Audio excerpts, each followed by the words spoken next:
5 meals for $50. I'm thinking quick, easy and convenient. 4 servings a meal. Let's go.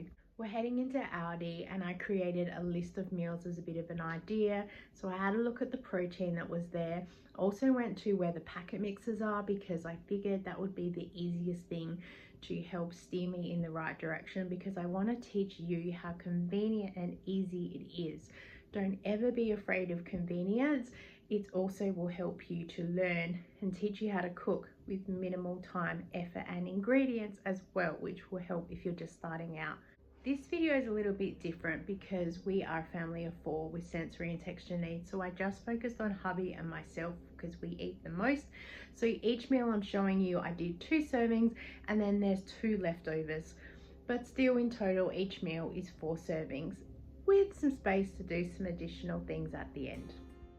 My trolley total came to $56 because I was also focusing on convenience, which we'll talk about later. Here is the haul in its entirety. I know it doesn't look much, but it was very filling. First was chicken for our protein because chicken's very versatile and having a bulk pack, I can break it up. Then I got some pork mince because it was on special as well, and I figured I could mix it with the mince here to help stretch out meals, but I'm going to keep it as 2 separate meals. And I got the Kievs because they were on special, and I was thinking about convenience, throw it in the oven and forget about it, which has worked well. Pasta is always great for helping stretch out any dish, as well as rice. It's a good base. They only sell 2 kilo bags at ALDI, so I've picked that up. And then we have here the potatoes for 2 kilos. Again, a great starch to help stretch out any meals. I've got some coconut milk. I'm going to need that for one of our meals. This creamy carbonara sauce, again for convenience. I can make it myself, but I was just focusing on sharing with other people if you're stuck for ideas. And the 3 packet mixes, shepherd pie, creamy chicken curry and a chow mein.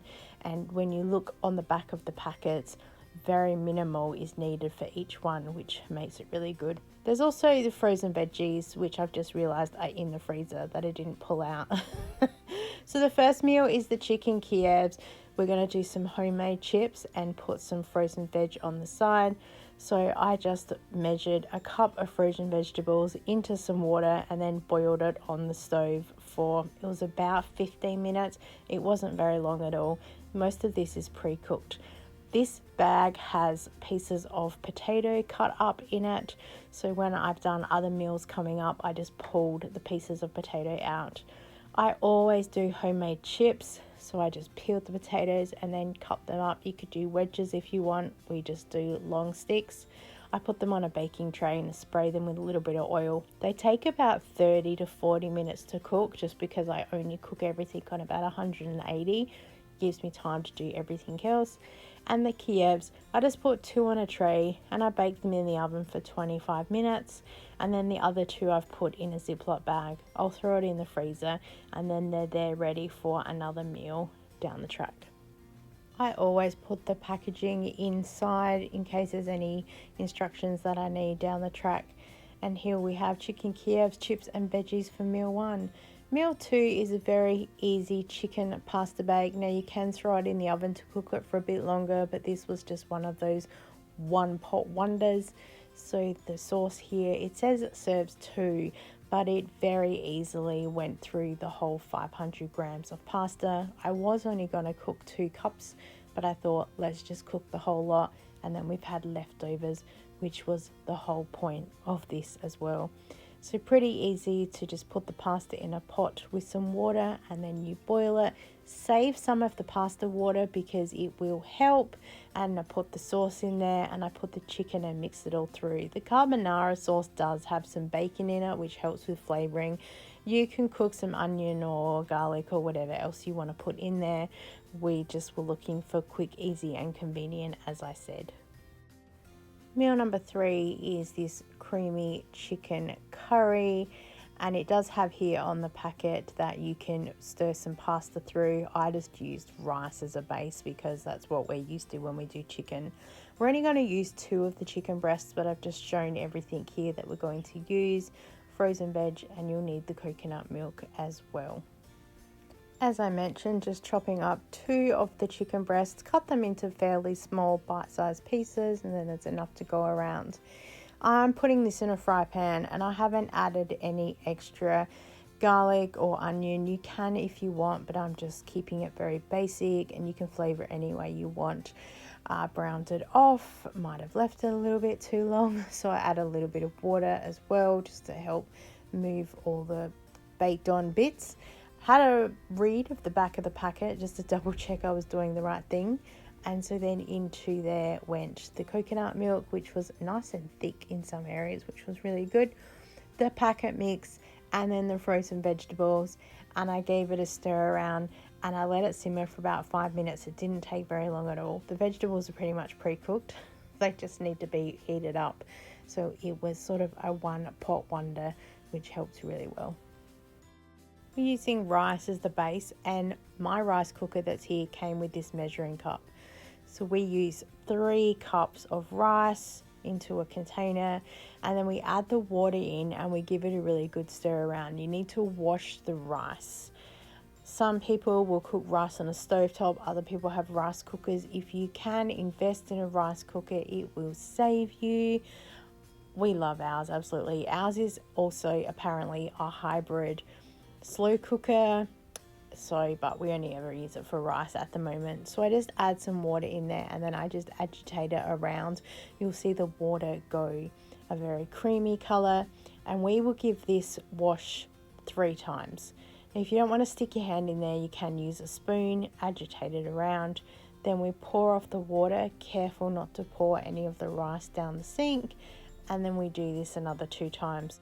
I'm told by people in the house that the instruction book said we fill water to number 3. I haven't actually read the book, but people in the house tell me that's what to do. So put the rice in there and then get some water to mix out the rice that's stuck in the container, and then fill up the bowl. So yeah, it's about 2 cups of water, 500 mils. And then some people will use this whole finger knuckle method to make sure the water's up to their first finger. I don't understand that. I just listen to what the people in the house tell me. I put it in, turn it on, and just press the button that says white rice. And the light will go from red to green when it's finished, and that's all I have to do. It is a lifesaver, let me tell you, because I cannot cook rice to save my life on the stovetop. So I'm very grateful to have this. And now it's time to serve.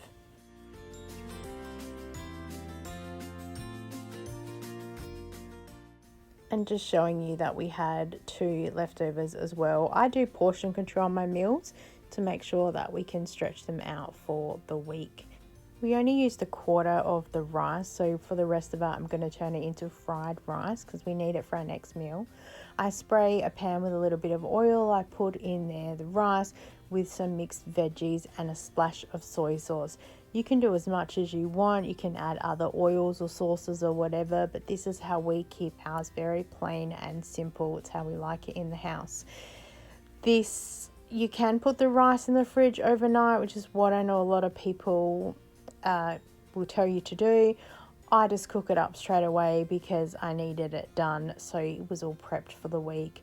I had made myself some panko crumbs because we need that for our next meal, which is going to be a panko chicken with fried rice. So I'm getting both chicken breasts that are here, and I'm going to cut off the little side fillet piece that's here. We're going to need that to cook, so we could put that in the earlier dish that you saw for the pasta. And then with the breast that's here, I just get a knife and I chop it right through the middle so it makes 2 different fillets. What I also will do is I will cut off the tail ends because parts of the chicken will cook quicker than the others. So I try and keep the fattest part of the chicken together. And I will get some garlic aioli sauce and I'll squeeze that over the top. And then I will put the chicken fillets through the panko breadcrumbs, put it on an oven tray, and I'll cook that for 15 to 20 minutes.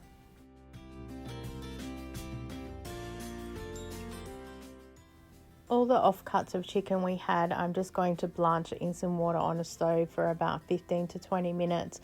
And then I break all the chicken up, so then we have it there to mix through the pasta dish. You could also have put some through the fried rice if you want. Very versatile, helping to stretch out all the meals.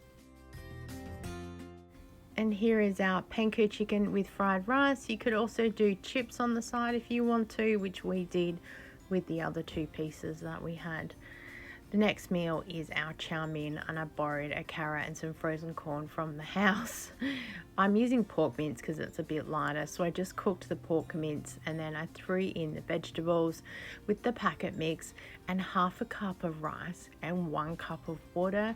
Give it a good mix and let it simmer on the stove for about 15 to 20 minutes.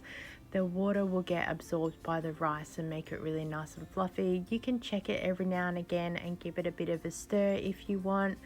And hubby and I had ours, and as you can see there's still leftovers, so I've put it into a container and put that in the fridge for another meal. The last meal that we have here is a shepherd's pie. So we've got the beef mince, the packet, the veggies and the potatoes to make the mash.